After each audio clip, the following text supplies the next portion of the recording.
মহামন্ত্রী আগামীকাল থেকে আন্দোলনের অসহযোগ আন্দোলনের ডাক দিয়েছে, তো আইন শৃঙ্খলা বাহিনী বা প্রস্তুতিটা কেমন হয় একটু বলতেন আপনি?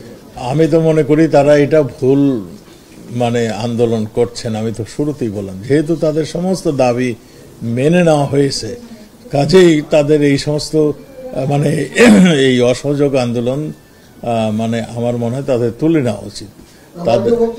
সম্প্রতি তারা বেশ কয়েকজন মন্ত্রী, আপনি সহ বেশ কয়েকজন মন্ত্রী পদত্যাগের তারা দাবি করেছেন, আপনি বলছেন করেছেন, কিন্তু এখন যে পর্যায়ে গিয়েছে, আজকে আমরা ঢাকা শহরে যেভাবে তাদের প্রশাসন দেখলাম এবং সার্বিকভাবে আপনার কাছে আমাদের চেয়েও অনেক ভালো খবর আছে, ছবি আছে, সবই আছে, যেই পর্যায়ে গিয়ে দাঁড়িয়েছে তাতে করে দেশ যেদিকে যাচ্ছে আপনারাও অনেক, জনগণও অনেক, আমরাও অনেক, সবাই, আমাদের সাংবাদিকরাও আজকে বিভিন্ন জায়গায় বিভিন্ন পরিস্থিতির মুখোমুখি হচ্ছে।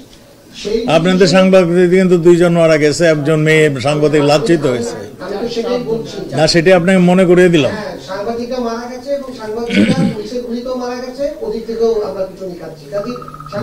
না না, এই আন্দোলনে পুলিশের গুলিতে কেউ মারা যায়নি, না এই আন্দোলনে যায়নি। মেহেদীর গায়ে পুলিশের বুলেটেরই আঘাত ছিল। আমি সেই তর্কে যাচ্ছি না মাননীয় মন্ত্রী, সেটার বিষয় না, কিন্তু যে বিষয়টিতে যে জায়গায় গিয়ে এখন পরিস্থিতিটা পৌঁছেছে, তাতে করে for the sake of betterment বা কোনো একটা ভাইব তৈরি করার জন্য হলেও, এই যে অন্যদের কথা তো বলতে পারবো না, আপনি সহ অন্যদের সেই স্যাক্রিফাইসটা করার সময় আছে কিনা যে মন্ত্রিত্ব থেকে আপনারা সরে দাঁড়াবেন?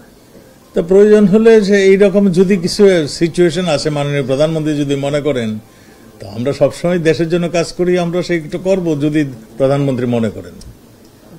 আপনি বলেন যে এই আন্দোলনে পুলিশের গুলিতে মারা যায়নি, তাহলে কাদের গুলিতে মানুষ মারা গেছে? আপনার জানা উচিত মাননীয় সাংবাদিক, আজকে আমাদের কাছে যে গুলির এইগুলো আমরা পেয়েছি, এগুলি অনেকগুলোই পুলিশের রাইফেলের গুলি নয়, পুলিশ ইউজ করে না এগুলো।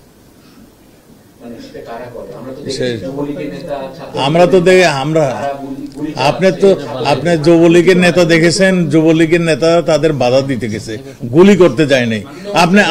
আপনি নিশ্চয়ই জানেন আমার ছাত্রলীগের নেতা কয়জন মারা গেছেন, আপনি নিশ্চয়ই জানেন আওয়ামী লীগের নেতা কয়জন মারা গিয়েছেন। আপনি তাহলে আপনি সেইটা না জিজ্ঞাসা করে আপনি উল্টোটা জিজ্ঞাসা করলেন। শিশু মারা গিয়েছে, ইউনাইটেড নেশন বলছে, এই ব্যাপারে আপনার মন্তব্য কি? আপনার পাশে আইজিপি আছেন, উনি 32 জন শিশু না শুনেন শিশুর ডেফিনেশনটা বোধহয় আপনি সঠিকভাবে ব্যাখ্যায়িত করছেন না। না না না না, শিশুর মানে একটা সংজ্ঞা আছে, শিশু কাকে বলে। শিশুর 18 বছরে কিশোর বলে, শিশু বলে না।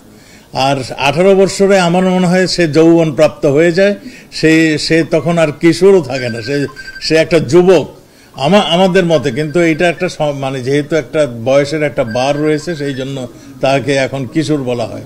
16 মানে শিশু, কোনো শিশু এখানে মারা যায়নি। শিশু বলতে আমরা যেগুলি বুঝি, সেই কোনো শিশু মারা যায়নি এখানে। হয়তো 2-1 কিশোর মারা গিয়েছেন। আপনারা জানেন এই আন্দোলনের সময় ঢাল হিসাবে নিয়ে আসছিল, তাদেরকে ঢাল হিসাবে নিয়ে আসছিল। তারা সামনে ছিল, পিছনে ছিল আসল মানে যাদের এই যে চেহারাটা, তাদের মানে শিশুদের আড়ালে, যে আপনার শিশুদের আড়ালেই তারা ছিল। কাজেই এই পিছনের শক্তিটাই রুখতে এই ঘটনাগুলি ঘটেছে।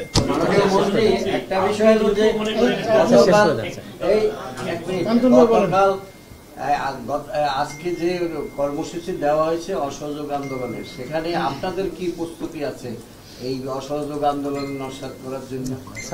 আমরা নস্যাৎ করতে চাই না তো। আন্দোলন যদি দেশের জনগণ আন্দোলনের যুক্ত হবে, সেগুলো আমরা নস্যাৎ করতে চাই না।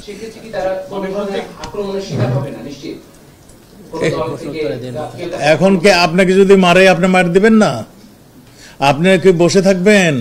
আপনাকে যদি কেউ আপনাকে যদি কেউ আইন শৃঙ্খলা বাহিনীর জীবন রক্ষা করার দায়িত্ব, সেলফ ডিফেন্সের দায়িত্ব কিন্তু অধিকার তাকে দেওয়া আছে, আপনারও অধিকার দেওয়া হয়েছে। আপনাকে যদি কেউ অ্যাটাক করে, আপনার প্রাণ রক্ষার্থে, আপনার সম্পদ রক্ষার্থে আপনি সেলফ ডিফেন্সে যেতে পারেন, এটার আইনগত অধিকার এটা।